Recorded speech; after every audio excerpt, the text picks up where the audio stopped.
Hello everyone, welcome back to Methodology of Literature. Today we are going to discuss cultural materialism and new historicism, two approaches to literature and culture. Let us see what is cultural materialism in the beginning. Cultural materialism originated in the works of the left-wing literary critic Raymond William. It emerged as a theoretical movement in early 1980s along with new historicism. We will examine what new historicism later. So you should understand that it is a theoretical movement originated in the works of Raymond William. He was a left-wing literary critic. The term itself was coined by Raymond William. Now let us see what is the important argument put forward by cultural materialism. The central argument in cultural materialism is the postulation that this is a concept that a culture and its literary products are always conditioned by, influenced by the real material forces. Real material forces means the socio-cultural, political forces and relations of production in that historical area. See, what is the meaning of this statement? Let us see, that means the culture and literary products coming from a society is influenced by real material conditions, that is, the social and economic conditions existing in that society. A literary work produced in a society will reflect the social and material conditions existing there. The dominant and weak elements existing in the society will be visible in this literary work. Just imagine a literary work produced in our period. By reading that particular work, we will understand the social, cultural, and the political elements existing in this period. The dominant elements, or the dominant people, the powerful people, or the weak element, the weak people, the interactions between them, how the dominant people treat the weak people, what is the political condition of our period. All this will be reflected in a work published in our period. That is the meaning of this statement. That is what a um, that is the argument of cultural materialists. Cultural materialist critics try to find ways in which dominant elements control weak elements. So the cultural material critics will read a literary work in order to find out the dominant elements and the weak elements and how the dominant elements control the weak elements. Cultural materialism studies the implication of literary texts in the history. So they study about literary text and try to find out history from it. For example, a play by William Shakespeare is related to the context of its production, that is, related to the economic and political system of Elizabethan England, and to the Institute of Cultural Production. Cultural production means court, theatre, education, church, patronage, that is support system, etc. So if you read a play written by William Shakespeare during Elizabethan England, from that drama, from that play, you will be able to identify the economic and political system existed in real history of England at that time. And the institutions of cultural production can also be understood from the work if you are reading it so closely. So such readings are conducted by cultural materialists. So this observation about the Shakespearean plays is included in this particular work called Political Shakespeare by Jonathan Dollimore and Alan Sinfield.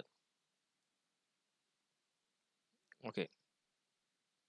Then the approach of cultural materialism. What is their approach, methodology? Cultural materialism tries to recover history from a literary work. I have told you how it is. They read a literary work and try to find out the history from it. They will try to find out how literary texts reflects the oppression of the poor people existed in that historical era, the state power at that time, and the resistance to it. Hope you understood this particular concept. That is in simply we can say that a literary text will reflect the social and political conditions of the time in which it is produced. Cultural materialists make use of theories like structuralism and post-structuralism, etc., to read the text. So these are the methods used by cultural materialists to read the text. The political commitment will be that of Marxist and feminist perspective. So what is the politics of these cultural materialists? Their political commitment is that of Marxism and feminism. Uh, it is often said that cultural materialism is the Marxist version of neo historicism. In fact, these two theoretical movements are very much related, except a few differences. It is often said that cultural materialism is a Marxist version of historicism. Both are same, but cultural materialists take the Marxist viewpoint. Now let us see new historicism. New historicism is a method on the parallel reading of literary and non-literary text of the same period. So it is a method of reading or parallel reading at the same time of literary and non-literary texts of the same historical period. See this example. Oliver Twist is a work of literature published in Victorian period in English history. It reflects the social, cultural, and political climate of England at that time. That is a reading of cultural materialists or new historians. Then, new historians will study Oliver Twist with non-literary texts of the same era. For example, the government policies passed during the era. It is a non-literary text. So both tells about social, cultural, and political atmosphere of the period. So both these things will be saying about the social, cultural, and political atmosphere of the period. Now, next, new historicism gives equal importance to literary and non-literary texts. According to historicism, all texts of the past should be read with attention that is usually given to literature. So all texts from a particular period should be given the same importance as the literary texts of the period. Or it is said that historicism is interested in the textuality of the history and the historicity of the text. This is a very famous statement. That is, new historicism is interested in the textuality of history and the historicity of the text. So some of the important thinkers are Stephen Greenblatt, Louis Montrose, H. Aram Wieser, and others are some of the important thinkers in this area. Now let us see what is the difference between cultural materialism and new historicism. These are often treated together. 1. Cultural materialism is of British origin. New historicism is of American origin. One thing. 2. Cultural materialists concentrate on interventions whereby men and women make history. So they are trying to find out how men and women make history. They are trying to find out. It is quite a positive attitude. They follow a political optimism, a positivism. They try to find out how men and women create history. But new historians focus on power and ideological structures that prevent men and women in creating history. Political pessimism. So this is a pessimistic viewpoint. New historians try to find out the elements in that particular period which prevent men and women in creating history. This is political pessimism. The other one, cultural materials, are positivists. These new historians are pessimists.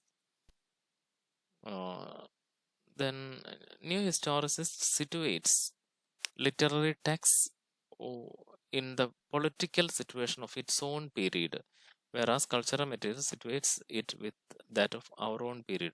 When new historicists read a text, they place that literary text in the context of the period in which that work is published.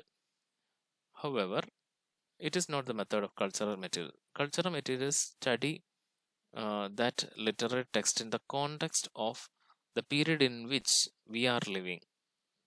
That is the difference between the two. So these are the basic elements that you should understand when you are learning about uh, new historicism and cultural materialism.